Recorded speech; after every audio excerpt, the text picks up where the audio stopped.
스포츠 1타 강사 이영 해설위원과 함께 머니볼.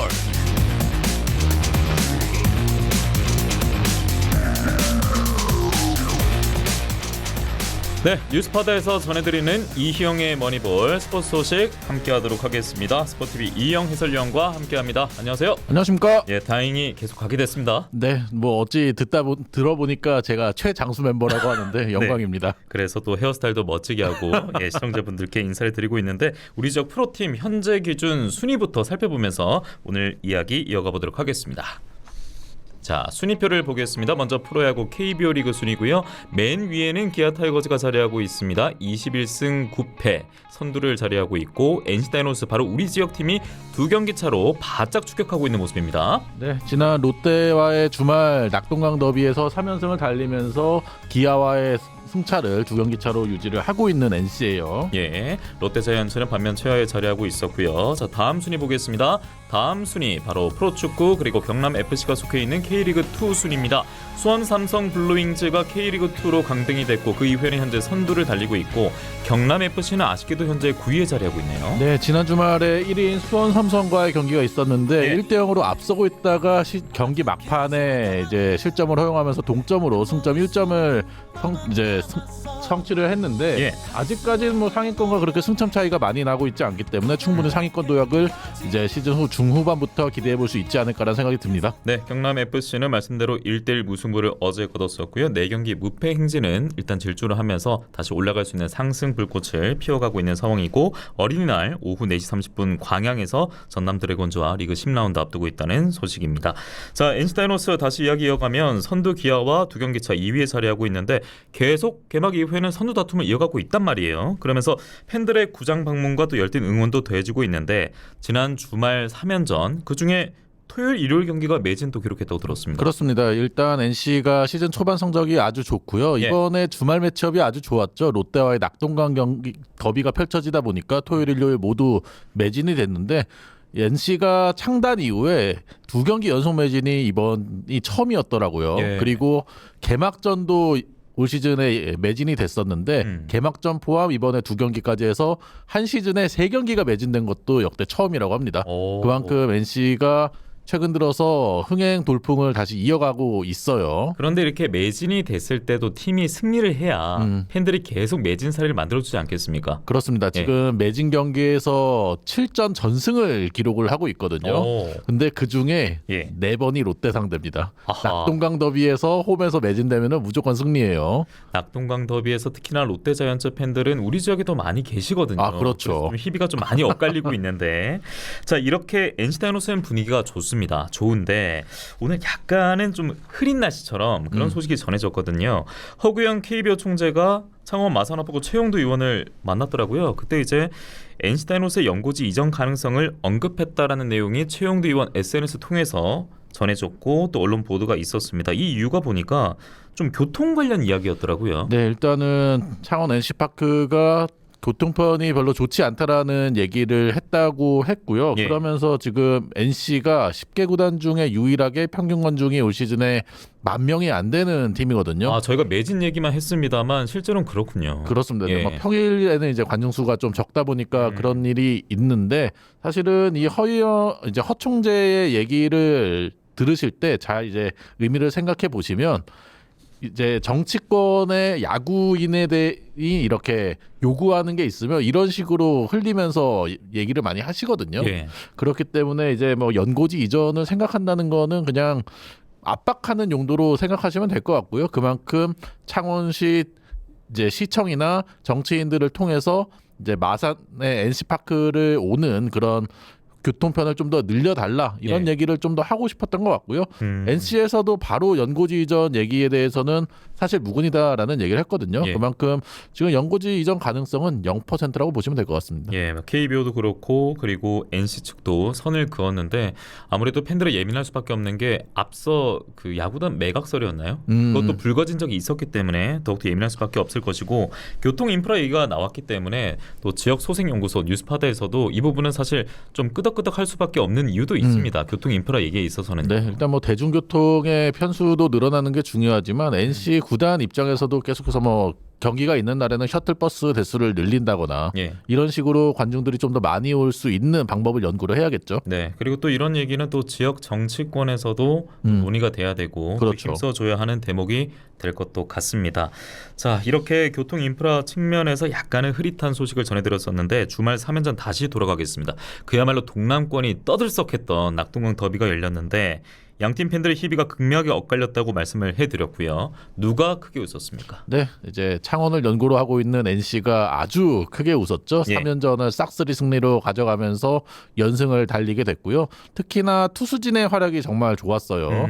1, 2차전에서 무실점 경기를 만들어냈고 그 두 경기에서 선발진의 활약이 아주 좋았고요. 예. 3차전에서는 선발이었던 신민영 선수가 3이닝 3실점하긴 했지만 이제 뒤에 나오는 불펜 투수들이 무실점 경기를 만들어내면서 승리를 잘 지켜냈고요. 예. 특히나 6회부터 9회까지는 롯데 타자들을 한 명도 출루시키지 않으면서 어허. 완벽한 모습을 보여줬습니다. 예. 사실 NC 다이노스는 올 시즌 전망이 나올 때 마운드 걱정이 가장 많았거든요. 현재까지 그렇죠. 뭐 한 달간의 일정을 봤을 때는 마운드는 꽤 안정화가 돼 있는 것 같습니다. 네. 앞서 저희가 몇 번 왔을 때도 계속 말씀을 드렸지만 예. 에릭 패디가 메이저리그로 다시 돌아갔고 구창모 선수가 군입대를 하면서 마운드가 많이 약해졌다라는 평가를 받았거든요. 그러니까요. 하지만 패디를 대신해서 온 외국인 투수 2명이 모두 잘 던지고 있고 심력 선수도 지금 국내 선발로서 아주 좋은 역할을 해주고 있거든요. 예. 이제 외국인 투수 2명과 심민혁 선수가 지금 리그 평균 자책점 순위에서 모두 탑7에 위치를 하고 있다 보니까 선발이 아주 잘 돌아가고 있고요. 이용찬 선수가 지난 시즌에는 다소 불안한 모습을 보였는데 맞습니다. 올 시즌 초반에 아주 좋습니다. 돌아왔군요. 그렇습니다. 그렇기 때문에 뒷문이 안정화되다 보니까 승리를 확실하게 지켜주는 모습이 나오고 있어요. 네, 그리고 그 뒷문까지 가는 김시훈, 송명기, 김재열 선수 불펜 선수들도 화이팅입니다라고 실시간 채팅으로 남겨주셨습니다. 반면에 롯데 자이언츠는 이제 주말 3연전 모두 내주면서 3연패에 빠졌고 특히나 한 달 전 사직에서도 루징 시리즈를 NC 다이노스로부터 당했더라고요. 분위기가 좋지 않은데 현재 유일하게 두 자릿수 승수를 달성하지 못한 팀으로 최하위에 남아 있습니다. 네, 지금 시즌 8승을 기록을 하고 있고 20패를 당하면서 리그 최하위의 기록을 하고 있는데 예. 가장 큰 문제는 역시나 타선이죠. 타율이 리그 9위고요. 출루율, 장타율 모두 꼴찌입니다. 아하. 그리고 이제 스태티즈 승리 기여도 기준으로 보면은 예. 타선의 승리 기여도가 0.66이에요. 그러면 마운드가 지켜져도 타선이 화답을 못해주면 패배로 이어지고 있군요. 그렇죠. 예. 사실 NC와의 3연전에서도 타선이 1, 2차전 득점 올리지 못했고 3차전에서도 3득점밖에 올리지 못했잖아요. 예. 앞선 1, 2차전에서 선발 투수들이 모두 잘 던졌음에도 불구하고 승리를 거두지 못한 점은 역시나 타선에 문제가 있다라고 봐야겠죠. 예, 우리 지역에 롯데 자이언츠 팬분들도 많기 때문에 낙동강 더비가 있어서 롯데 소식도 전해드렸고 시즌 전에 단장 교체도 있었고 그리고 김태형 감독이 보통 감독이 아닙니다. 그렇죠. 이제 한국 시리즈를 7년 연속 진출을 두산에서 시켰었잖아요. 그렇죠. 그렇기 때문에 김태형 감독이 롯데로 오면서 기대가 많이 됐었는데 맞습니다. 아무래도 이전에 만들어 놓은 팀 자체의 로스터 구성이 김태형 감독이 오더라도 어떻게 뭐 할 수 있는 상황이 아니었고요. 예. 아직까지 김태형 감독도 시즌 초반이다 보니까 선수단에 대한 이제 인지가 좀 필요한 상황이거든요. 확실하게 이제 선수들의 특징을 이해하지 못한 상황에서 시즌을 들어가다 보니까 좀 시간이 걸릴 것으로 보입니다. 네, NC와 그리고 롯데의 지금은 좀 다른 결의 행보를 정리해 드렸고요. 그리고 이제 ABS 얘기 다시 한번 해보겠습니다. 네. 자동 볼 판정 시스템인데 올 시즌 KBO 리그에 도입되지 않았습니까? 그런데 NC 다이노스와 삼성 라이온즈 맞대결이 지난 14일이었죠.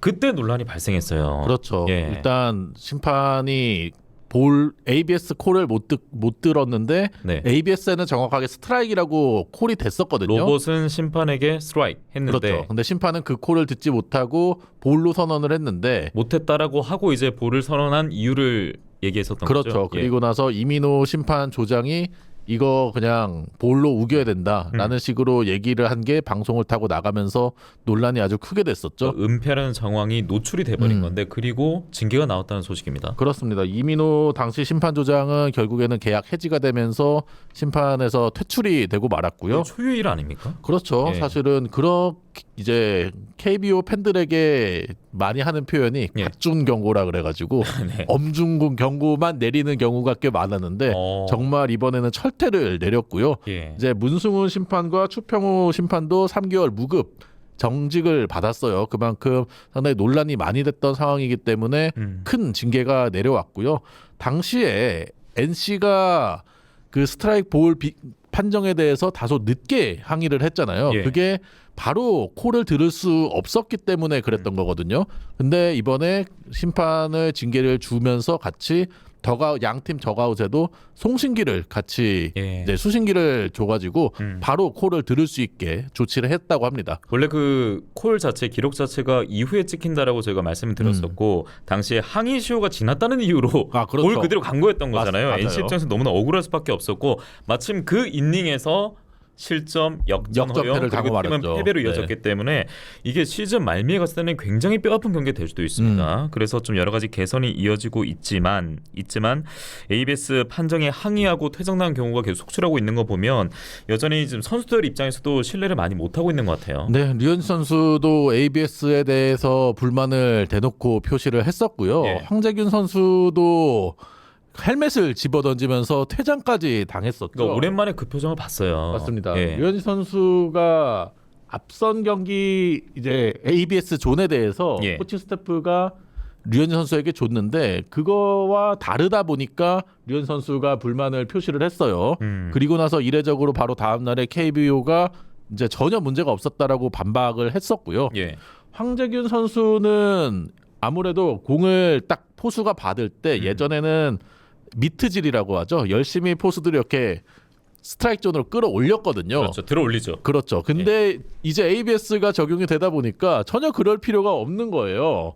그래서 많이 포수 미트가 흔들렸는데 그거를 황재균 선수가 보고 완전 볼인데 잡아줬다라고 생각을 한 거죠. 그러면서 헬멧을 집어던지면서 퇴장을 당했는데 지금 방금 이제 포수 미트가 많이 몸쪽으로 내려오는 걸 볼 수 있지 않았습니까? 네, TV와 MK타크론 보여드리고 있는데 사실 스트라이크라고 하기에는 좀 말이 안 되는 각도긴 네, 합니다. 과거로 봤을 때는 절대 스트라이크 콜을 받기 어려운 상황이었는데 네. ABS가 적용이 되다 보니까 스트라이크 콜을 받았고요.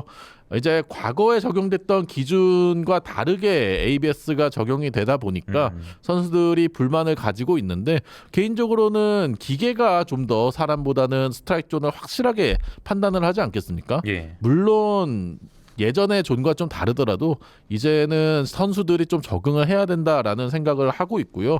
아무래도 선수들이 계속 불만을 표시하고 코칭 스태프들 중에서도 불만이 계속해서 나오는 게 KBO 리그가 현장의 목소리를 무시하고 바로 ABS를 도입을 시켰다라고 지금 선수들과 팀 쪽에서 얘기가 많이 나오고 있거든요. 그러니까 메이저리그는 도입하지 않았잖아요. 바로. 네, 메이저리그는 원래 지난해 회의를 통해서 올 시즌에 도입을 할까 얘기가 나왔었는데 구단주 쪽에서 이제 반대를 하면서 올 시즌 도입은 실패를 하고 말았고요. 하지만 ABS는 결국에는 시대의 흐름이라고 생각하기 때문에 예. 메이저리그도 향후 몇 년 안에 ABS를 도입할 것으로 예상이 됩니다. 네, 그래서 ABS 때문에 혹시나 또 싸우는 분들이 있을까봐 알아두면 안 싸우는 스포츠 사전, 알싸 사전 저희가 좀 깜찍하게 준비를 해봤는데 앞서 미트질 말씀하셨잖아요. 그렇죠. 그래서 포수가 미트질 보통 우리가 중계할 때는 표현을 프레이밍이라고 표현하는데 그 일이 좀 사라졌겠네요 이제. 그렇죠. 프레이밍이라고 하는 것은 이제 액자를 만든다라고 생각하시면 되거든요. 스트라이크 존은 액자라고 생각을 하시고 프레이밍이죠. 그 안에 이제 미트를 넣으면서 스트라이크를 만든다라고 생각을 하시면 되는데 네. 이제 과거에는 심판이 눈으로 보고 스트라이크 볼을 판정을 해야 됐기 때문에 이제 그 눈속임을 하기 위해서 포수가 최대한 미트를 끌어당기면서 스트라이크 존으로 공을 끌어올렸거든요. 예. 하지만 ABS가 도입이 되다 보니까 전혀 그럴 필요가 없어진 거예요.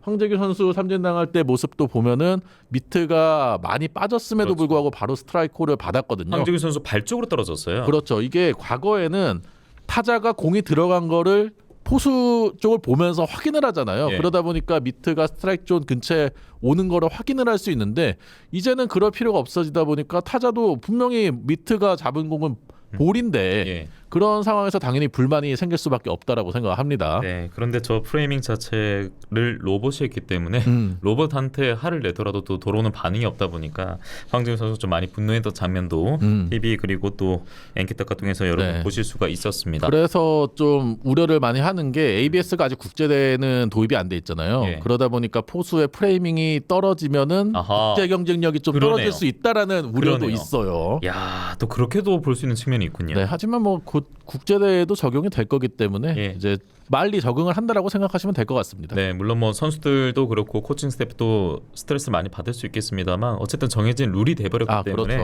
그렇죠. 좀 최선을 다해서 불만이 있더라도 극복해 나가야겠습니다. 그리고 또 KBO 같은 경우에는 문제가 없다라는 지금 입장을 내비치고 있기 때문에 저희가 조금 더 지켜봐야겠고요. 이영 위원관이 이제 한 2분 정도 남아 있는데 아쉬운 소식 하나 더 짚겠습니다. 다루기 싫은데 짚긴 해야 돼요. 그렇죠. 40년 만에 올림픽에서 남자 축구 경기 못 봅니다. 네, 1984년 로스앤젤레스 올림픽에서 축구 대표팀이 올림픽에 나가지 못한 이후에 예. 1988년부터 9년 연속으로 올림픽에 진출하지 않았습니까? 이게 세계 기록이었어요. 예. 이번에 진출했으면 세계 최초 10회 연속 올림픽 진출을 할 수 있었는데 신태용 감독이 이끄는 인도네시아 상대로 승부차기 끝에 패배를 하면서 결국에는 8강에서 탈락. 3위 이내까지 주어지는 올림픽 직행 티켓을 이제 손에 잡는데 실패를 하고 말았고요. 그때 인도네시아가 동남미의 우리보다 약체라고 평가되는 팀이었잖아요. 그 예. 팀에게 시종일관 끌려다니면서 어려운 경기를 했고 이제 경기 후반에 이영준 선수까지 퇴장당하면서 수적 열세에 몰리다 보니까 결국에는 이제 수비적인 예. 포메이션으로 승부차기로 끌고 가는 모습이었고 결국에는 패하고 말았습니다. 아시안컵에서도 김판공 감독이 이끄는 말레이시아 상대로 힘겹게 비기지 않았습니까? 그렇죠. 예, 그때부터 이제 동남아 상대로도 쉽지 않다, 얕볼 수 없다 이런 걸 느낄 수 있었고 또 마침 그 사령탑이 우리나라 그렇죠. 선수들이고 그리고 우리나라 좀 코칭 스태프들 출신이었기 때문에 더 뼈 아팠고요. 그래서 여기서 희영 동생을 한번 불러봐야겠습니다.